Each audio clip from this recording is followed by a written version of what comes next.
கேள்விப்பட்டிருப்பீங்கன்னு நினைக்கிறேன். தென்காசி வெறும் ஒரு ஊர் இல்ல, தெய்வீகத்துக்கான ஒரு வாசல். தமிழ்நாட்டோட அழகான ரத்தினம் தென்காசி. நம்பிக்கை, அற்புதம்னு பழங்கால கதைகள் நிறைய இங்கு உண்டு. 20ஆம் நூற்றாண்டில் father Anthony de Proenca, father Balthasar de Costa மாதிரி கிறிஸ்து மத போதர்கள் இதே தெருக்களை நடந்து போயிருக்காங்க. தேவதைகள் தெருவில் நடமாறுறதா நம்பின காலம்னு நினைச்சு பாருங்க. ஒரு கதை ராயப்பன்னு ஒரு யோகிய பத்தி சொல்லுது. ரொம்ப வருத்தத்துல இருந்த ஒரு கிறிஸ்த குடும்பத்தை ஆறுதல் படுத்தினார். நடுராத்திரியில ஒரு தெய்வீக வெளிச்சத்தையும் 2 தேவதைகளையும் பார்த்தார்.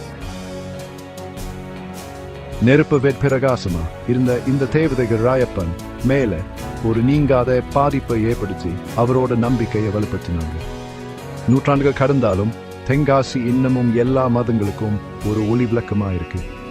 சர்வேஸ்வரன் கோயில்னு அழைக்கப்படுற தேவாலயம் ஒற்றுமையும் நம்பிக்கையும் காட்டுது.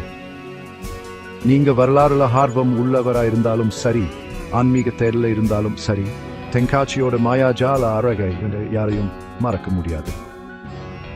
ஆர்வத்தோடு இருங்க. ஒவ்வொரு இடத்துக்கும் சொல்லப்படாத ஒரு கதை இருக்குன்னு மறந்துடாதீங்க.